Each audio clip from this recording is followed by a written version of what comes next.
Okay,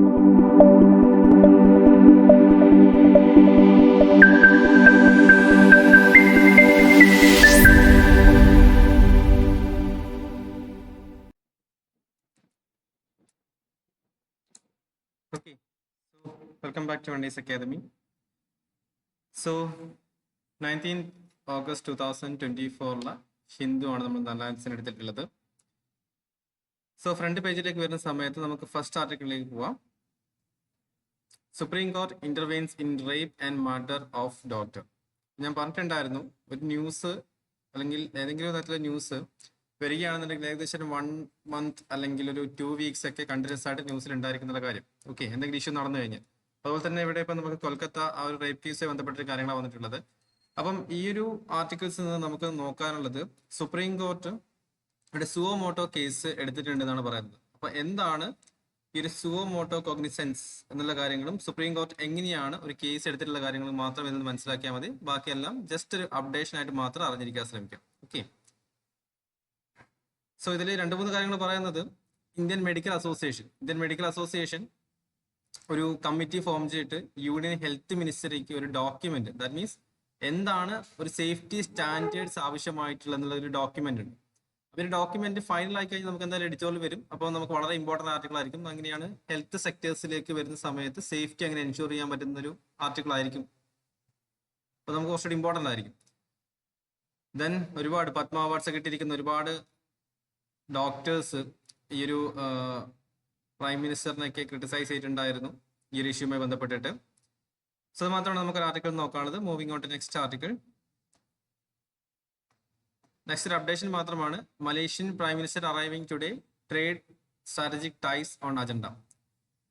അപ്പം Malaysian prime മിനിസ്റ്ററിന്റെ ഒരു അറൈവൽ മാത്രമാണ്. അപ്പൊ എന്തിനാണ് ഈ ഒരു ആർട്ടിക്കിൾസ് നമ്മൾ എടുത്തിട്ടുള്ളതെന്ന് വെച്ച് കഴിഞ്ഞാൽ, ഈ മലേഷ്യ അതുപോലെ തന്നെ ഇന്ത്യ തമ്മിലുള്ള റിലേഷൻ നിങ്ങൾക്കൊന്ന് ജസ്റ്റ് ഐഡന്റിഫൈ വേണ്ടിയിട്ടാണ്. ഈ ഒരു ആർട്ടിക്കിൾസിൽ വേറെ കാര്യങ്ങളൊന്നും പറയുന്നില്ല. പ്രൈം മിനിസ്റ്റർ വരുന്നു എന്ന് മാത്രമാണ് പറഞ്ഞിട്ടുള്ളത്. ബാക്കിയുള്ള കാര്യങ്ങൾ ഇതിന് ഫൈനൽ ഡിസ്കഷൻ കഴിഞ്ഞ ശേഷം എഡിറ്റോറിയൽ വരുന്ന സമയത്ത് ഫോക്കസ് ചെയ്യാം. ഇപ്പൊ നോട്ട് ചെയ്യാം, മലേഷ്യൻ പ്രൈം മിനിസ്റ്ററിന്റെ വിസിറ്റ് നടക്കുന്നുണ്ട്. അപ്പൊ എന്തെങ്കിലും തരത്തിലുള്ള ഒരു strategic alliance India and Malaysia ഉണ്ടാവാൻ സാധ്യതയുണ്ടെന്നാണ് പറയുന്നത്. ഓക്കെ, നെക്സ്റ്റ് ആർട്ടിക്കിൾ നിങ്ങൾക്ക് എത്തിക്സിലൊക്കെ ഉപയോഗപ്പെടുത്തുന്ന ആർട്ടിക്കിൾ ആണ്. Fraudsters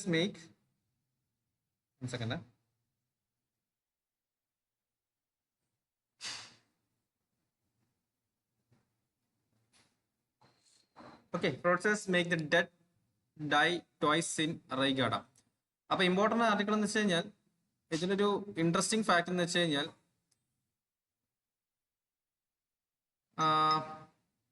ഒരാളുടെ ഡെത്ത് സർട്ടിഫിക്കറ്റ് ഇഷ്യൂ ചെയ്ത് കൊടുക്കുക. ആ ഡെത്ത് സർട്ടിഫിക്കറ്റ് ഇഷ്യൂ ചെയ്തതിനു ശേഷം പിന്നീട് അദ്ദേഹം ജീവിച്ചിരിക്കുന്നു എന്ന് പറഞ്ഞാൽ രജിസ്റ്റർ ചെയ്യുക. അതിനുശേഷം വീണ്ടും ഡെത്ത് സർട്ടിഫിക്കറ്റ് ഇഷ്യൂ ചെയ്ത് കൊടുക്കുക. അപ്പൊ ഇങ്ങനെ എന്താണ് കാര്യം? അപ്പം ഡെത്ത് സർട്ടിഫിക്കറ്റ് ഇഷ്യൂ ചെയ്യുന്ന സമയത്ത് കിട്ടുന്ന ഒരുപാട് ബെനിഫിറ്റ്സുകൾ ഉണ്ടായിരിക്കും അല്ലേ? അപ്പം അതൊക്കെ ആ ഒരു ഓഫീസർക്ക് ഉപയോഗിക്കാൻ പറ്റും. അതാണ് ഈ ആർട്ടിക്കിൾസ് ജസ്റ്റ് പറയുന്നത്. കാരണം ഓൾറെഡി ഡെഡ് ആയിട്ടുണ്ട്, ആ ഡെഡ് ആളുകൾക്ക് എന്താണ് ഡെത്ത് സർട്ടിഫിക്കറ്റ് ഇഷ്യൂ ചെയ്യുന്നു, അവർക്ക് കിട്ടുന്ന ബെനിഫിറ്റ്സ് ഒക്കെ അവരെടുക്കുന്നു, വീണ്ടും അവർ രജിസ്റ്റർ ചെയ്യുന്നു, ജീവിച്ചിരിക്കുന്ന രജിസ്റ്റർ ചെയ്യുന്നു, വീണ്ടും ഡെത്ത് സർട്ടിഫിക്കറ്റ് ഇഷ്യൂ ചെയ്യുന്നു. ഓക്കെ, ഒരു എത്തിക്സിലൊക്കെ നിങ്ങൾക്ക് ഉപയോഗിക്കാൻ പറ്റും. അങ്ങനത്തെ ഉള്ള ഒരു ഫ്രോഡ് ആക്ടിവിറ്റീസ് ഉപയോഗിച്ചതിനെ പറ്റിയൊക്കെ.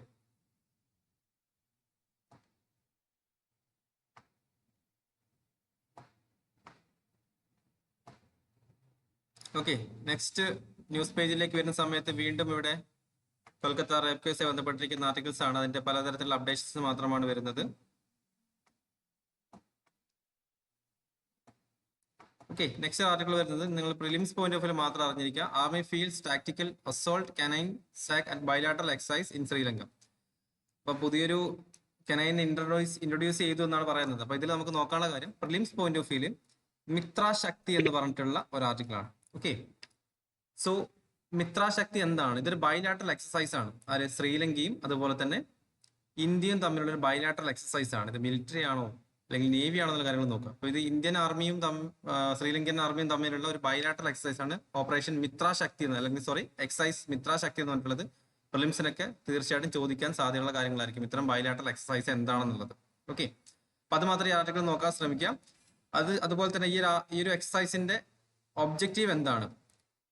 ഒബ്ജക്റ്റീവ് എന്നുള്ള ജോയിന്റ് മിലിറ്ററി കാപ്പബിലിറ്റി ഇൻക്രീസ് ചെയ്യുക India and Sri Lanka. Okay, especially counter insurgency operations. നമ്മുടെ യുണൈറ്റഡ് നേഷൻസ് മാൻഡേറ്റിൽ ചാപ്റ്റർ 7 പറഞ്ഞിരിക്കുന്ന കാര്യമാണ് കൗണ്ടർ ഇൻസർജൻസി ഓപ്പറേഷൻസ്. സോ അതൊന്നുകൂടി സ്ട്രെങ്തൻ ചെയ്യുക. ആരൊക്കെ തമ്മിൽ? ഇന്ത്യ ശ്രീലങ്ക തമ്മിൽ. അതാണ് ഈ ഒരു മിത്രശക്തി എന്ന് പറഞ്ഞിരിക്കുന്ന ഈ ഒരു ബൈലാറ്ററൽ എക്സസൈസിന്റെ ഏറ്റവും ഇമ്പോർട്ടന്റ് ആയിട്ടുള്ള ഒരു കാര്യം. Okay,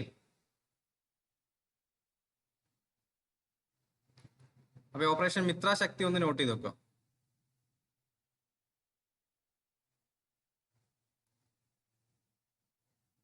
moving on to next article. Farmers outfits to campaign against ruling BJP in Haryana.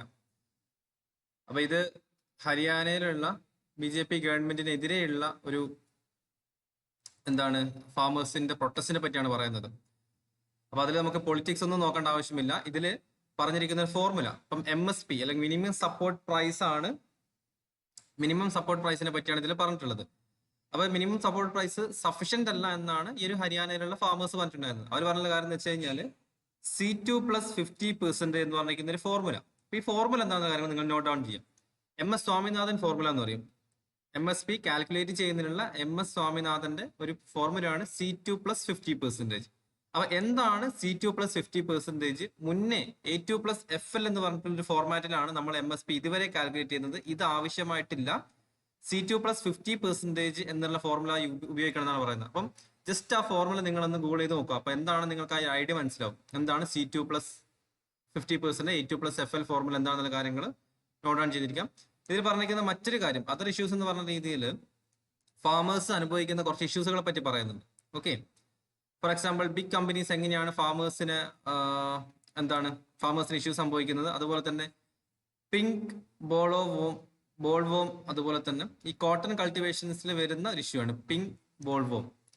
Science and tech പെർസ്പെക്റ്റീവിലൊക്കെ നിങ്ങൾക്ക് പ്രിലിംസിനൊക്കെ ചോദിക്കാൻ സാധ്യതയുള്ളതായിരിക്കും. ഓക്കെ, അതുപോലെ തന്നെ മറ്റ് ഇഷ്യൂസുകൾ എന്ന് പറയുന്ന സമയത്ത് സ്ട്രേ കാറ്റിൽ ഫാമേഴ്സ് അനുഭവിക്കുന്ന മറ്റ് ഇഷ്യൂസുകളെ പറ്റിയിട്ടാണ് ജസ്റ്റ് അവിടെ മെൻഷൻ ചെയ്തിട്ടുള്ളത്. ആ ഒരു കാര്യങ്ങൾ മാത്രം ഒന്ന് നോട്ട് ഡൗൺ ചെയ്യും. ഓക്കെ, നെക്സ്റ്റ് വരുന്ന ആർട്ടിക്കിൾ. Lateral recruitment takes away quota of scheduled communities OBC. അപ്പൊ ഇതില് ഏകദേശം 45ഓളം പോസ്റ്റ്, ഓക്കെ, സിവിൽ സർവീസ് പോസ്റ്റുകളിലേക്ക് 45ഓളം ലാറ്ററൽ എൻട്രി പോസ്റ്റുകളിലേക്ക്, മിനിസ്റ്ററിയൽ ലെവലിലേക്കുള്ള പോസ്റ്റുകളിലേക്ക് UPSC ഒന്നും ഇല്ലാതെ ലാറ്ററൽ എൻട്രി നൽകിയിട്ടുണ്ട്. അതിൽ രാഹുൽ ഗാന്ധി പറഞ്ഞിരിക്കുന്ന ഒരു കാര്യമാണ്. ഓക്കെ, ഇത്തരത്തിലുള്ള ഒരു അലോക്കേഷൻ അല്ലെങ്കിൽ ലാറ്ററൽ എൻട്രി ഹയർ പോസ്റ്റിലേക്ക് ഗവൺമെന്റിന് തോന്നിയ പോലെ ചെയ്തു കഴിഞ്ഞാൽ ഇവിടെയുള്ള SC/ST കാറ്റഗറിയും അതുപോലെ തന്നെ മറ്റ് അതർ ബാക്ക്വേർഡ് കാറ്റഗറിയൊക്കെ എങ്ങനെയാണ് ഏറ്റവും ടോപ്പ് ലെവലിലേക്ക് എത്തുന്നത്? ഇത് സോഷ്യൽ ജസ്റ്റിസിനെതിരെയല്ലേ? ഇത് അൺകോൺസ്റ്റിറ്റ്യൂഷണൽ പരമായ കാര്യമല്ലേ? ദാറ്റ് മീൻസ് ഇപ്പം നിലവിലുള്ള NDA ഗവൺമെന്റ് UPSC അല്ലെങ്കിൽ ഈ പറഞ്ഞിട്ടുള്ള റിസർവേഷൻസ് ഒന്നും നൽകാതെ അവർക്ക് താല്പര്യമുള്ള ആളുകളെ മാത്രം ഗവൺമെന്റ് സെക്ടേഴ്സിലേക്ക് കയറ്റുന്നതിനെ പറ്റിയിട്ടാണ് പറയുന്നത്. ഓക്കെ, അത് മാത്രം അറിഞ്ഞാൽ മതി. അപ്പൊ ഇങ്ങനത്തെ ഒരു ലാറ്ററൽ എൻട്രി സിസ്റ്റം മിനിസ്റ്ററിയൽ ലെവലിലേക്ക് പോകുന്നതിനെ പറ്റിയുള്ള കാര്യമാണ്. ഇതൊക്കെ നിങ്ങൾക്ക് മെയിൻസ് പെർസ്പെക്റ്റീവിൽ നിങ്ങൾക്ക് എഴുതാൻ പറ്റുന്ന കാര്യം കേട്ടോ. മെയിൻസിലൊക്കെ ഇത്തരം ലാറ്ററൽ എൻട്രിനെ പറ്റിയൊക്കെ UPSC ക്വസ്റ്റ്യൻസ് ഫ്രെയിം ചെയ്യാറുണ്ട്.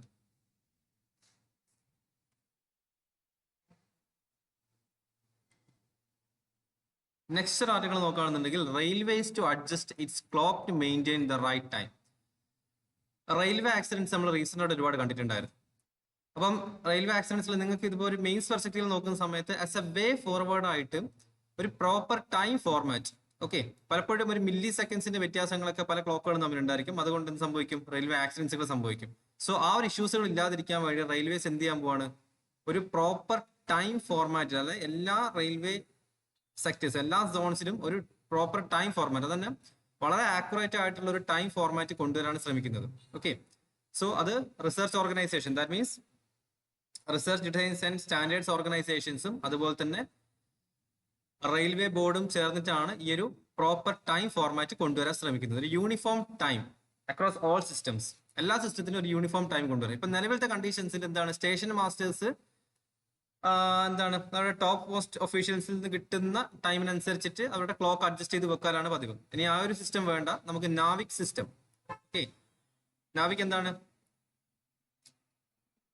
നാവിക് അറിയോ? നാവിക് എന്ന് വെച്ച് കഴിഞ്ഞാൽ നമ്മുടെ ഫിസിക്കൽ ലബോറട്ടറി ടൈംസും കാര്യങ്ങളൊക്കെ അഡ്ജസ്റ്റ് ചെയ്യാൻ വേണ്ടിയിട്ടാണ്. നാവിഗേഷൻ വിത്ത് ഇന്ത്യൻ കോൺസ്റ്റലേഷൻ, നാവിക് സിസ്റ്റം, അതുപോലെ തന്നെ നാഷണൽ ഫിസിക്കൽ ലബോറട്ടറി. നമ്മൾ കഴിഞ്ഞ ക്ലാസ്സിൽ അറ്റോമിക് ക്ലോക്കിനെ പറ്റിയൊക്കെ പറഞ്ഞിട്ടുണ്ടായിരുന്നു അല്ലേ? അപ്പം അതിനെ ബേസ് ചെയ്തിട്ട് ഈ നാവിക് സിസ്റ്റം അതുപോലെ തന്നെ ഫിസിക്കൽ ലബോറട്ടറിന് കിട്ടുന്ന ഈ ഒരു ടൈം വെച്ചിട്ട് ടൈം അഡ്ജസ്റ്റ് ചെയ്ത് കൊണ്ടുപോകാന്നാണ് ഉദ്ദേശിക്കുന്നത്. ഒരു പ്രോപ്പർ ടൈം ഫോർമാറ്റിലേക്ക് വരാൻ ശ്രമിക്കാം. ഓക്കെ,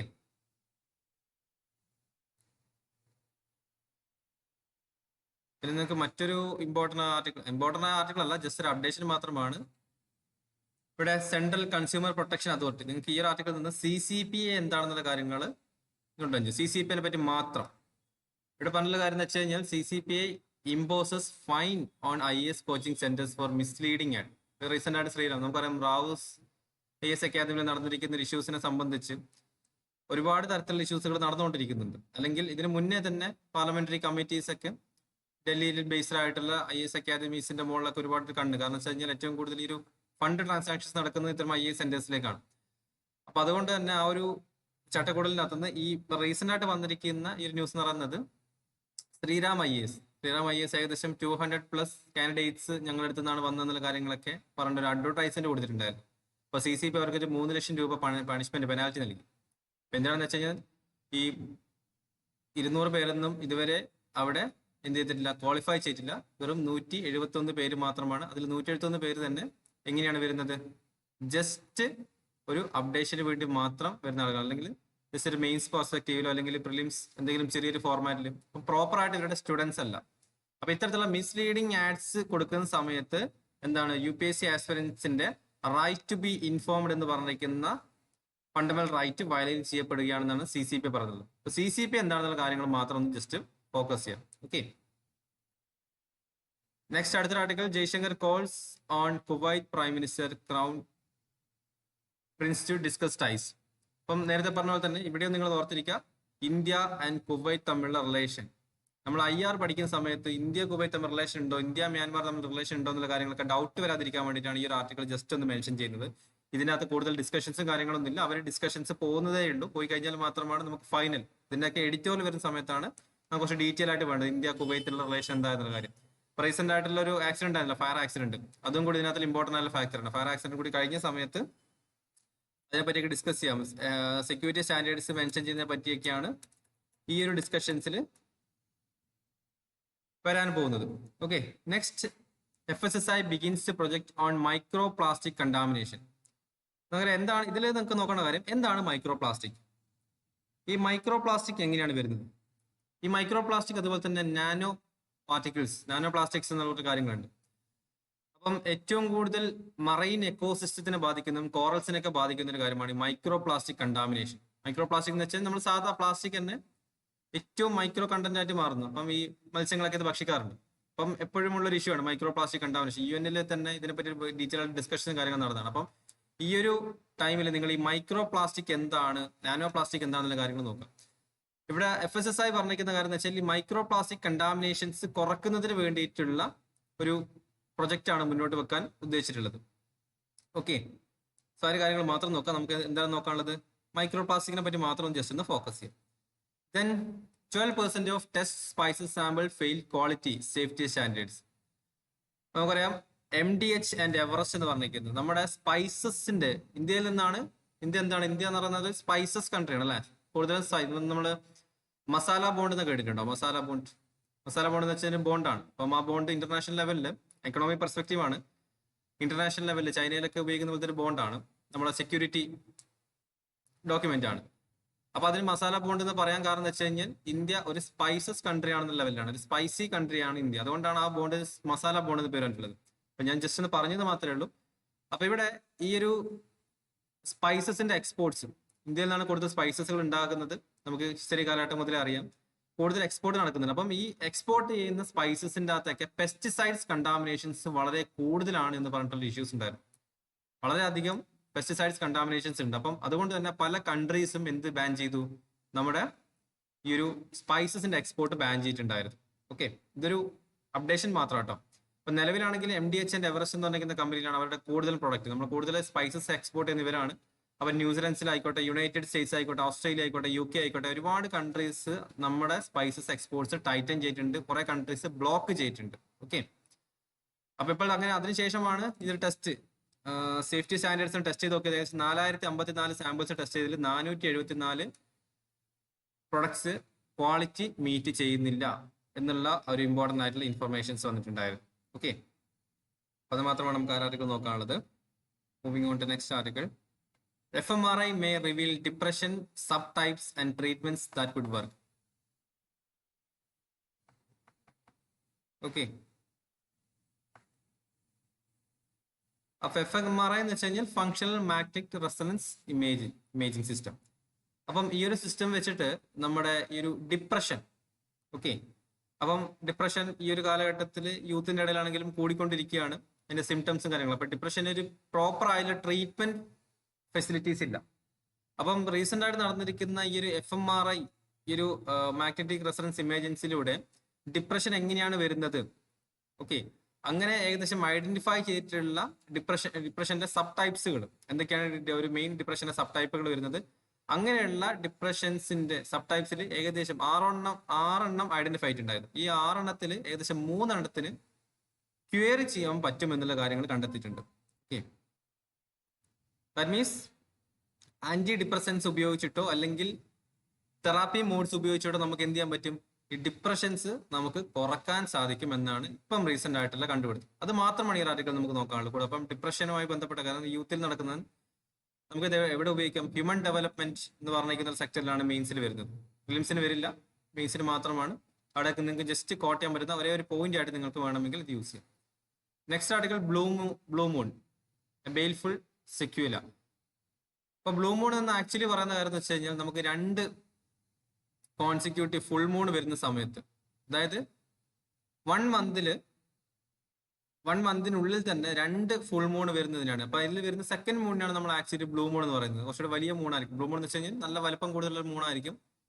അപ്പൊ ഇതിന്റെ ജസ്റ്റ് ഒരു ഹിസ്റ്റോറിക് കാര്യങ്ങളൊക്കെ പറയുന്നുണ്ട് കേട്ടോ. ബ്ലൂ മൂണും അതുപോലെ തന്നെ നമ്മുടെ ഈ ഒരു അതിന്റെ കളേഴ്സും എങ്ങനെയാണ് വോൾക്കാനിക് എറപ്ഷൻ ബ്ലൂ മൂണിന് കാരണമായിട്ടുള്ളത്. അതുപോലെ തന്നെ 2-3 കാര്യം ഒരു വോൾക്കാനിക് എറപ്ഷനെ പറ്റി ഇവിടെ പറയുന്നുണ്ട്. വോൾക്കാനിക് എറപ്ഷൻ വന്ന സമയത്ത് നമ്മുടെ ടെമ്പറേച്ചർ 1816 ഒരു വോൾക്കാനിക് എറപ്ഷൻ നടന്നിട്ടുണ്ടായിരുന്നു. അതിൽ നമ്മുടെ ടെമ്പറേച്ചർ 0.4 to 0.7 ഡിഗ്രി സെൽഷ്യസിൽ വരെ കുറഞ്ഞിട്ടുണ്ടായിരുന്നു. Okay, global temperature. അപ്പം ആ ഒരു ഇയർ മാർക്ക് ചെയ്തിട്ടുള്ളത് എ ഇയർ വിത്തൗട്ട് സമ്മർ എന്നാണ്. വേനൽക്കാലം ഇല്ലാത്തൊരു ഇയർ ആയിട്ട്. അതായത് വോൾക്കാനിക് എറപ്ഷനിലൂടെ എന്ത് സംഭവിച്ചു, നമ്മളെ ചൂട് കുറഞ്ഞു എന്നാണ് പറയുന്നത്. അപ്പം ആ ഒരു ജസ്റ്റ് ഒരു ഇൻട്രസ്റ്റിംഗ് ഫാക്ട് ആണ്. നിങ്ങൾ എല്ലാം കഴിഞ്ഞ് പഠിച്ചതിന് ശേഷം ഒന്ന് ജസ്റ്റ് ഫോക്കസ് ചെയ്താൽ മാത്രം മതി. ഓക്കെ, ചെറിയൊരു ആർട്ടിക്കിളും കൂടിയാണ്, ജസ്റ്റ് ഒന്ന് വായിച്ചു നോക്കിയാൽ സയൻസ് ആൻഡ് ടെക്കിലും ജസ്റ്റ് ഒരു ഇൻട്രസ്റ്റിംഗ് ഫാക്ട് ആണ്. നെക്സ്റ്റ് നമുക്ക് എഡിറ്റോറിയലിലേക്ക് വരാം. ഇന്നത്തെ ഏറ്റവും ഇമ്പോർട്ടന്റ് ആയിട്ടുള്ള ഫാക്ടർ എന്ന് പറയുന്നത് എഡിറ്റോറിയൽ. റീസെന്റ് ആയിട്ട് കർണാടക ഗവൺമെന്റിന്റെ ഒരു കോട്ട ഫോർ ലോക്കൽ ബില്ല് വന്നിട്ടുണ്ടായിരുന്നില്ലേ.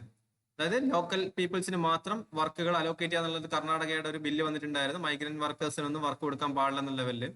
അതുകൊണ്ട് തന്നെ നമ്മുടെ ഈ ഒരു ഇന്നത്തെ ഹിന്ദു ന്യൂസ് പേപ്പർ ലേഖനം 6ഓളം ആർട്ടിക്കിൾസ് ഫോക്കസ് ചെയ്യുന്നത് എന്തിനെ ബേസ് ചെയ്തിട്ടാണ്, മൈഗ്രന്റ് വർക്കേഴ്സിനെ ബേസ് ചെയ്തിട്ടാണ്.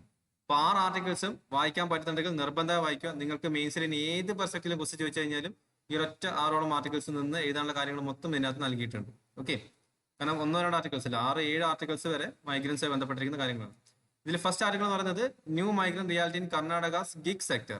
അപ്പം ഗിഗ് സെക്ടറിൽ വരുന്നത്, ഗിഗ് സെക്ടർ എന്ന് വെച്ചാൽ ഇൻഫോർമൽ വർക്കേഴ്സ് ആണ്. ഇപ്പൊ ഫോർ എക്സാമ്പിൾ സൊമാറ്റോ ഡെലിവറി പോയി, അതൊരു ഗിഗ് സെക്ടർ വർക്കാണ്. ഓക്കെ, അപ്പം ആ ഒരു ഗിഗ് സെക്ടറിൽ വരുന്ന സമയത്ത് മൈഗ്രൻസിനെ എങ്ങനെയാണ് അതിന് അക്കോമഡേറ്റ് ചെയ്യുന്നത്, അതുപോലെ തന്നെ കർണാടകയിലുള്ള മൈഗ്രൻസിന്റെ ഇൻഫ്ലക്സ് എങ്ങനെയാണ് മൈഗ്രൻസ് ഈ ഇങ്ങോട്ടേക്ക് വരുന്നത്, അതുപോലെ തന്നെ കർണാടകയിലുള്ള ആളുകളെ എന്തിനാണ് കൂടുതൽ ഫോക്കസ് ചെയ്യുന്നത്. കർണാടകയിലുള്ള ലോക്കൽ പീപ്പിൾസ് കൂടുതലും ഫോർമൽ സെക്ടേഴ്സിലേക്കാണ്. അപ്പൊ ഇൻഫോർമൽ സെക്ടേഴ്സ് അല്ലെങ്കിൽ അൺസ്കിൽഡ് അല്ലെങ്കിൽ സെമി സ്കിൽഡ് ആയിട്ടുള്ള വർക്കേഴ്സും ചെയ്യാൻ വേണ്ടിയിട്ട് അവിടുത്തെ യൂത്ത് നിൽക്കാറില്ല. യൂത്ത് അവിടെ നിന്നല്ല, ഏകദേശം എല്ലാ സ്റ്റേറ്റ്സിലും അവർ ഔട്ട് മൈഗ്രേഷൻസും കാര്യങ്ങളൊക്കെയാണ് കൂടുതലും ഫോക്കസ് ചെയ്തത്. അപ്പൊ ഈ ഒരു ആർട്ടിക്കിൾ ഞാൻ കൂടുതൽ ഡീറ്റെയിൽ ആയിട്ട് പറയുന്നില്ല, ജസ്റ്റ് ഇത് വായിച്ചു നോക്കുക. എവിടെ നിന്നാണ് കൂടുതൽ വരുന്നത്, സദേൺ സ്റ്റേറ്റിലേക്കാണ് കൂടുതൽ. എപ്പോഴും നോക്കിക്കഴിഞ്ഞാൽ സദേൺ സ്റ്റേറ്റിലേക്ക്, നോർത്തേൺ സ്റ്റേറ്റിൽ സദേൺ സ്റ്റേറ്റിലേക്കാണ് മൈഗ്രേഷൻ കൂടി വരുന്നത്. ഇവിടെയുള്ള ലിവിംഗ് സ്റ്റാൻഡേർഡ്സ്, അതുപോലെ തന്നെ ഹയർ ലഭിക്കുന്നു, വേജസ് അവർക്ക് ലഭിക്കുന്നു, അതൊക്കെയാണ് കൂടുതൽ ഫോക്കസ് ചെയ്യുന്നത്. അപ്പൊ ആ ഒരു പെർസ്പെക്റ്റീവ് നിങ്ങൾ ഈ ആർട്ടിക്കിൾസ് വായിച്ചു നോക്കുക. ഈ 2 സ്റ്റേറ്റ്സ് എന്ന് പറഞ്ഞിരിക്കുന്ന ഈ ആർട്ടിക്കിൾസും അതുപോലെ തന്നെ അതിന്റെ താഴെ വന്നിരിക്കുന്ന ആർട്ടിക്കിളും നിങ്ങൾക്ക് ആവശ്യമായിട്ടില്ല. ഓക്കെ, അതുപോലെ തന്നെ migrant ടോയിൽ in Tamil Nadu Kaveri delta. തമിഴ്നാട്ടിൽ എന്താണ് കൂടുതലുള്ളത്, ഫാമിംഗ് സെക്ടേഴ്സിലാണ്. ഇപ്പൊ ഫാമിംഗ് സെക്ടേഴ്സിൽ വരുന്ന മൈഗ്രന്റ് ആക്ടിവിറ്റീസിനെ പറ്റിയാണ് ഈ ഒരു ആർട്ടിക്കിൾസിൽ പറയുന്നത്. ഓക്കെ, കാരണം ഇവിടെയും പറഞ്ഞ കാര്യം, തമിഴ്നാട്ടിലുള്ള ലോക്കൽ പീപ്പിൾസിന് എന്ത് വേണ്ട, അവിടെയുള്ള ജോബ്സും കാര്യങ്ങളൊന്നും വേണ്ട. അവർ ഔട്ട് മൈഗ്രേഷൻസ് ഫോക്കസ് ചെയ്യുന്നു, അല്ലെങ്കിൽ ഫോർമൽ ജോബ്സിലേക്ക് ഫോക്കസ് ചെയ്യുന്നു.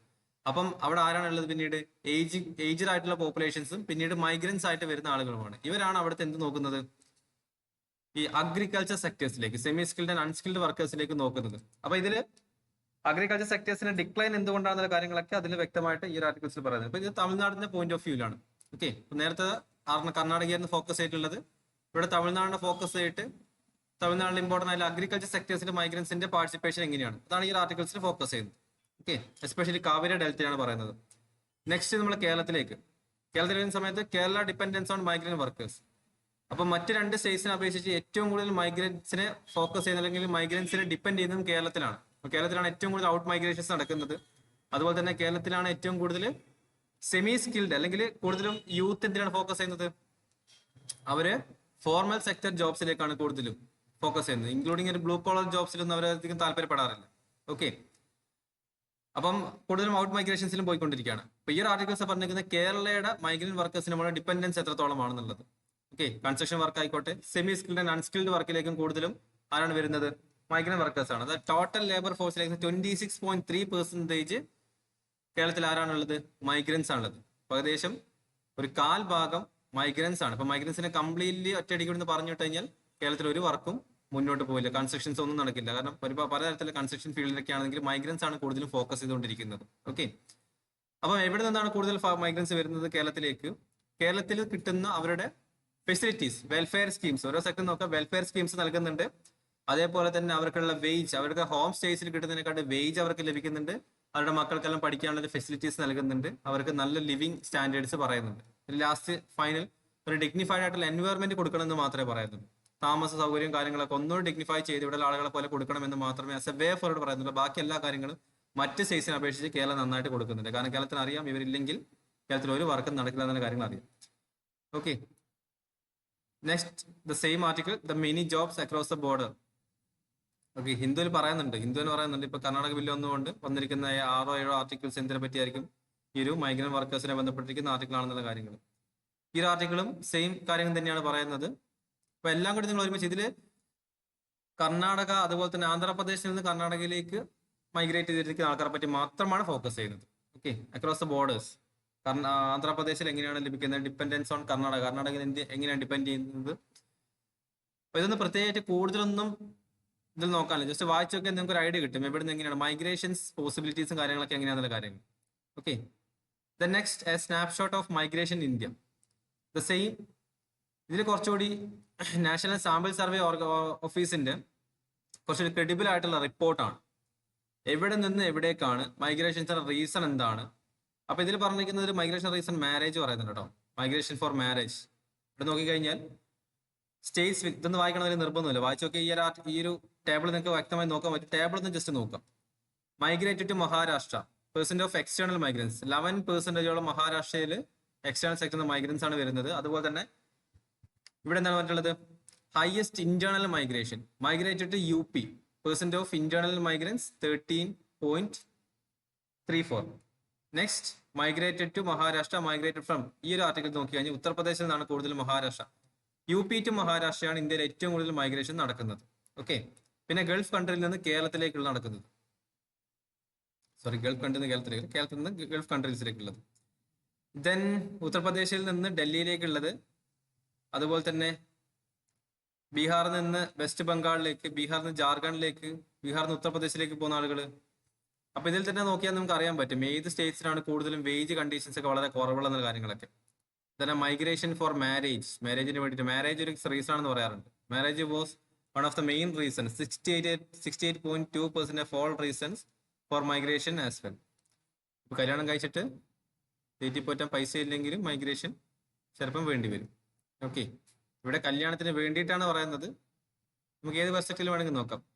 ദ സെയിം മൈഗ്രൻസ് വർക്കേഴ്സിന്റെ കൺസ്ട്രക്ഷൻ ഫീൽഡിലുള്ള ഫെസിലിറ്റീസ്. കാരണം കൂടുതലും മൈഗ്രൻസ് വരുന്ന എന്തിനാണ്? കൺസ്ട്രക്ഷൻ ആക്ടിവിറ്റീസിന് വേണ്ടിയിട്ടാണ് അല്ലേ. അപ്പൊ ഈ കൺസ്ട്രക്ഷൻ ഫീൽഡിൽ വരുന്ന സമയത്ത് ഇവർക്ക് ലഭിക്കുന്ന ഫെസിലിറ്റീസ്, വെൽഫെയർ സ്കീം എന്താണ്, അതുപോലെ തന്നെ ഈശ്രം പോർട്ടലിനെ പറ്റി പറയുന്നുണ്ട്. അപ്പൊ കൺസ്ട്രക്ഷൻ ഫീൽഡിൽ ഇവർക്ക് എങ്ങനെയാണ് വെൽഫെയർ സ്കീമും കാര്യങ്ങളൊക്കെ കൊടുക്കുന്നതിന് കാര്യങ്ങൾ മാത്രമാണ്. ഇതൊക്കെ റീജിയൻ സ്പെസിഫിക് ആയിട്ട് മാത്രമേ പറയുന്നുള്ളൂ. ജസ്റ്റ് ഒന്ന് സിമ്പിൾ ആയിട്ട് വളരെ സ്പീഡിൽ ഒന്ന് റീഡ് ചെയ്ത് നോക്കുക. അതിൽ നിങ്ങൾക്ക് ഒരു ഓവറോൾ ഐഡിയ കിട്ടും മൊത്തം ആർട്ടിക്കിൾസിൽ നിന്നും ഇന്ത്യയിലുള്ള മൈഗ്രേഷൻ പോസിബിലിറ്റി ഓരോന്നും എടുത്തെടുത്ത് നിങ്ങൾ നോട്ട് ചെയ്തിട്ട് കാരണമൊന്നുമില്ല. മൊത്തത്തിൽ വായിച്ചു നോക്കിയ ശേഷം നിങ്ങൾക്ക് എന്താണ് തോന്നിയിട്ടുള്ളത് അത് മാത്രം നോട്ടാക്കി എഴുതിയാൽ മതി. ഓക്കെ, ഇന്ത്യയുടെ കംപ്ലീറ്റ് മൈഗ്രേഷനെ പറ്റിയിട്ടുള്ള കാര്യങ്ങളെ പറ്റി പറയുന്നില്ല. മൈഗ്രേഷൻസ് എപ്പോഴും നമ്മുടെ ന്യൂസിൽ വരുന്ന ഒരു കാര്യമാണ്, സോറി നമ്മുടെ ഈ ക്വസ്റ്റ്യനിൽ വരുന്ന ഒരു കാര്യമാണ് മൈഗ്രേഷൻസിനെ പറ്റിയിട്ടുള്ള. ഓക്കെ, അപ്പൊ എഡിറ്റോറിയൽസും ഒപ്പീനിയൻ പേജ് കംപ്ലീറ്റ്ലി നമ്മൾ മൈഗ്രേഷനെ ബന്ധപ്പെട്ട ആർട്ടിക്കിളാണ്. Next, how a foreign covert group was using ChatGPT to influence US elections. ഇതും ഒരു അപ്ഡേഷൻ മാത്രമാണ്. സൈബർ വേൾഡിൽ അല്ലെങ്കിൽ സൈബർ സെക്യൂരിറ്റി സെക്ടറിലേക്ക് നോക്കുന്ന സമയത്ത് എങ്ങനെയാണ് ഈ ഒരു കറന്റ് AI ഒക്കെ, ഇപ്പൊ നമ്മൾ AI ഒരു പോസിറ്റീവ് നെഗറ്റീവ് റൂൾസ് ഒക്കെ പറയുന്ന സമയത്ത് നിങ്ങൾക്ക് എന്ത് ചെയ്യാൻ പറ്റും, ഇതൊരു എക്സാമ്പിൾ ആയിട്ട് പറയാൻ പറ്റും. ഓക്കെ, അതായത് ഇവിടെ ഇപ്പം നിലവിൽ ഓപ്പൺ AI ആണ് ChatGPT നിർമ്മിച്ചിട്ടുള്ളത്. അപ്പം ChatGPTയിൽ ഒരുപാട് ഇറാനിയൻ ഇൻഫ്ലുവൻസർ ആയിട്ടുള്ള അക്കൗണ്ടുകളുണ്ട്. ChatGPT കൊണ്ട് ഉണ്ടാക്കുന്ന പലതരത്തിലുള്ള AI ജനറേറ്റഡ് ആയിട്ടുള്ള പല കാര്യങ്ങളും ജനറേറ്റ് ചെയ്തിട്ട് എന്ത് ചെയ്യുന്നു, അപ്പൊ കൂടുതലും ഈ പറഞ്ഞിരിക്കുന്ന ഫേക്ക് ടെസ്റ്റിമോണിയൽസ് ഒക്കെ ഇറക്കുന്നതിന് വേണ്ടിയിട്ട്, കാരണം പ്രസിഡൻഷ്യൽ ഇലക്ഷൻ നടക്കാൻ പോവാണ് US. അപ്പൊ ഫേക്ക് ടെസ്റ്റിമോണിയൽസും കാര്യങ്ങളൊക്കെ ഇറക്കിയിട്ട് ഈ വോട്ടേഴ്സിനും കൺസർവേറ്റീവ്സിനും അതുപോലെ തന്നെ ലേബർ പാർട്ടിയും, കാരണം അവിടെയുള്ള മെയിൻ പാർട്ടീസ്, അപ്പം അവരെ ആ വോട്ടേഴ്സിൽ ഇൻഫ്ലുവൻസ് ചെയ്യുക. അപ്പൊ അത് വരാൻ സാധ്യതയുള്ളൂ എന്നുകൊണ്ട് പറഞ്ഞുകൊണ്ട് എന്ത് ചെയ്തു, ഓപ്പൺ AI ഇതിന്റെ അണ്ടറിലാണ് ChatGPT. അപ്പം ഇറാനിയൻ ഇൻഫ്ലുവൻസർ ആയിട്ടുള്ള, ഇറാനാണ് ഇവരുടെ ഒരു സസ്പീഷ്യസ് ആയിട്ടുള്ള ആളുകൾ, ഇറാനിയൻ ഇൻഫ്ലുവൻസർ ആയിട്ടുള്ള അക്കൗണ്ടുകൾ ഇവർ ബ്ലോക്ക് ചെയ്തിട്ട് എന്ത് ചെയ്തു, അവരിനി ഇത് നിർമ്മിക്കണം. അതായത് ഇത്തരത്തിലുള്ള ഫേക്ക് ടെസ്റ്റിമോണിയൽസും കാര്യങ്ങളൊന്നും ഈ ഓപ്പൺ AI ഉപയോഗിച്ചിട്ട് പ്രസിഡൻഷ്യൽ ഇലക്ഷനെ ഇൻഫ്ലുവൻസ് ചെയ്യേണ്ട. ഇതാണ് ഈ ആർട്ടിക്കിൾസിൽ പറയുന്നത്. അപ്പം ഇതിൽ നമുക്ക് AI ഒരു നെഗറ്റീവ് സൈഡും AI പോസിറ്റീവ് സൈഡ്സ് ഒക്കെ നമ്മൾ മെയിൻസിലൊക്കെ ചെയ്യുന്ന സമയത്ത് നിങ്ങൾക്ക് എക്സാമ്പിൾ ആയിട്ട് ഇത് കറക്റ്റ് കോട്ട് ചെയ്ത് കൊടുത്തു കഴിഞ്ഞാൽ ഞങ്ങൾക്ക് IRനെ പറ്റി എത്രത്തോളം ഡീറ്റെയിൽ ഇൻഫർമേഷൻസ് ഉണ്ട് എന്നുള്ളത് എന്താണ് ഇവാലുവേറ്ററിന് മനസ്സിലാവും. അപ്പോൾ ഒരു എക്സാമ്പിൾ ആയിട്ട് ഇപ്പം for example recent open AI blocked Iranian accounts instead of presidential election. അത് മതി, ആ ഒരു എക്സാമ്പിൾ ആഡ് ചെയ്ത് കൊടുത്താൽ തന്നെ നിങ്ങൾക്ക് അവിടെ മാർക്ക് നല്ല രീതിയിൽ വന്നോളും. ഓക്കെ, അത്രമാത്രം ഈ ആർട്ടിക്കിൾ നോക്കാനുള്ളത്. Moving on to next article.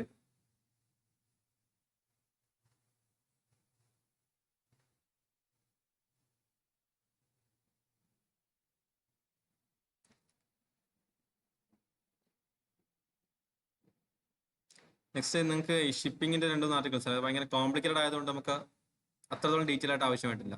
Okay, then Hamas rejects US dictats in Gaza truce negotiation. കൂടുതലായിട്ടൊന്നുമില്ല. ഹമാസ് എന്ത് ചെയ്തു, ഹമാസും ഇസ്രായേലും തമ്മിലാണ് ഇഷ്യൂ നടന്നുകൊണ്ടിരിക്കുന്നത്. പലസ്തീനിയൻ ഹമാസ് നിർണ്ണയിക്കുന്ന ഒരു ഔട്ട്ഫിറ്റ് ആണ്. ആ ഹമാസും ഇസ്രായേലും ഇഷ്യൂ നടന്നുകൊണ്ടിരിക്കുന്നത്. അപ്പോൾ സീസ് ഫയർ നമ്മൾ കഴിഞ്ഞ ക്ലാസ്സിൽ സീസ് ഫയറിനെ പറ്റി പറഞ്ഞിട്ടുണ്ടായിരുന്നു. ആ സീസ് ഫയറിന്റെ ഭാഗമായിട്ട് ഇവിടെ എന്താ നടക്കുന്നത്, ഹമാസ് ഈ US വന്നിട്ട് നെഗോഷിയേറ്റ് ചെയ്യുന്ന കാര്യങ്ങളൊക്കെ ഹമാസ് അങ്ങ് റിജക്ട് ചെയ്തു. അപ്പൊ ഹമാസ് പറഞ്ഞു US ഇതിന്റെ നടുവിൽ ആവശ്യമായിട്ടില്ല, നെഗോസിയേഷൻ ഒക്കെ ഞങ്ങൾ നടത്തിക്കോളും എന്ന ലെവലിൽ. ഹമാസിന് ഇഷ്ടപ്പെട്ടില്ല USന്റെ ഒരു ഇന്റർവെൻഷൻ. ഇത്ര മാത്രമേ ഈ ആർട്ടിക്കിൾസിലുള്ളൂ. ഓക്കെ,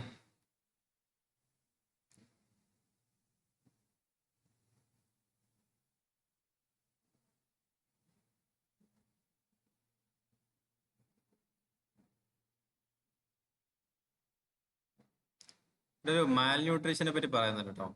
അപ്പം ഈ മാൽ ന്യൂട്രീഷനെ പറ്റി പറയുന്ന സമയത്ത് എന്താണ് യുണൈറ്റഡ് നേഷൻസിന്റെ മാൽ ന്യൂട്രീഷൻ സ്റ്റാൻഡേർഡ്സ് എന്നുള്ള കാര്യങ്ങൾ മാത്രം ഒന്ന് ഗൂഗിൾ ചെയ്തിട്ട് അതൊന്ന് കണ്ടുപിടിച്ചിട്ടോ. അപ്പൊ UN മാൻഡേറ്റ് ചെയ്തിട്ടുണ്ടായിരുന്നു ഈ ചൈൽഡ് മാൽ ന്യൂട്രീഷൻ എപ്പോഴും ആഫ്രിക്കൻ കൺട്രീസിലൊക്കെ നോക്കി അറിയാമല്ലോ അല്ലെ, സൊമാലിയിൽ പട്ടിണി പാവങ്ങൾ എന്നൊക്കെ പറയുന്നില്ലേ. മാൽ ന്യൂട്രീഷൻ എപ്പോഴും ഒരു വലിയ ഇഷ്യൂസ് ആണ് കുട്ടികളുടെ ഇടയിൽ. അപ്പൊ UN അതിന് വ്യക്തമായിട്ടൊരു മാൻഡേറ്റ് നൽകിയിട്ടുണ്ട്. ഇന്ന കാര്യങ്ങൾ കുട്ടികൾക്ക് നൽകണം. പൾസ് സഹായങ്ങളും കാര്യങ്ങളാണെന്നുണ്ടെങ്കിലും അത് ഓരോ രാജ്യങ്ങളും ഇംപ്ലിമെന്റ് ചെയ്യണമെന്നാണ് പറയാറുള്ളത്. അപ്പം നിങ്ങൾക്ക് ഇപ്പോൾ ഇവിടെ ഈ ഒരു ആർട്ടിക്കിൾ വെച്ച് നോക്കാനുള്ളത് UN മാൽ ന്യൂട്രീഷൻ പ്ലാൻ എന്താണ്, അതെന്തെങ്കിലും പ്രോഗ്രാം ഉണ്ടോ, സ്കീം ഉണ്ടോ, ആ ഒരു കാര്യങ്ങൾ മാത്രം. അധികമൊന്നും എഴുതി വെക്കരുത്, ഭയങ്കര ഡീറ്റെയിൽ ആയിട്ടൊന്നും വേണ്ട. എന്താണ് സ്കീം എന്നുള്ള കാര്യങ്ങൾ മാത്രം, കാരണം ഇതൊക്കെ നമ്മൾ പോകുന്ന വഴി പഠിച്ചുകൊണ്ടിരിക്കും. നിങ്ങൾ ആർട്ടിക്കിൾസും കാര്യങ്ങളൊക്കെ എഴുതുന്ന സമയത്ത് ഒന്ന് മനസ്സിലോർത്തിരിക്കുക, നമ്മൾ സെയിം കാര്യങ്ങൾ വീണ്ടും റിപ്പീറ്റ് ആയി പഠിച്ചുകൊണ്ടിരിക്കും. അതുകൊണ്ട് ഡീറ്റെയിൽ ആയിട്ടൊന്നും എഴുതി വെക്കരുത്. ടൈം അനുസരിച്ചിട്ട് റിവിഷൻ ചെയ്യാൻ പറ്റുന്ന ലെവലിൽ മാത്രം നിങ്ങൾ എഴുതി വെക്കുക. സെയിം കാര്യങ്ങൾ തന്നെയാണ് UPSC മുന്നോട്ട് പോകുന്നത്, അപ്ഡേഷൻ മാത്രം മതിയാവും. ഓക്കെ, അത്രയുമാണ് നമുക്ക് ഈ ആർട്ടിക്കിൾസിൽ നിന്ന് മനസ്സിലാക്കാനുള്ളത്. ഏകദേശം ഇന്നത്തെ ന്യൂസ് പേപ്പറിൽ നമുക്ക് ഇമ്പോർട്ടൻ്റ് ആയിട്ട് ആർട്ടിക്കിൾസ് ഒക്കെ ഡിസ്കഷൻ കഴിഞ്ഞിട്ടുണ്ട്. എന്തായാലും മൈഗ്രേഷനെ ബന്ധപ്പെട്ടിരിക്കുന്ന ആ ഒരു ആർട്ടിക്കിൾസിനെ പറ്റി ഡീറ്റെയിൽ ആയിട്ട് വായിച്ചു നോക്കാം. ഓക്കെ, ഇനി മറ്റെന്തെങ്കിലും ഡൗട്ടോ കാര്യങ്ങളോ ഉണ്ടെങ്കിൽ നിങ്ങൾക്ക് ഡിസ്ക്രിപ്ഷൻ ബോക്സിൽ ചോദിക്കാം. Anyway, thank you and goodbye.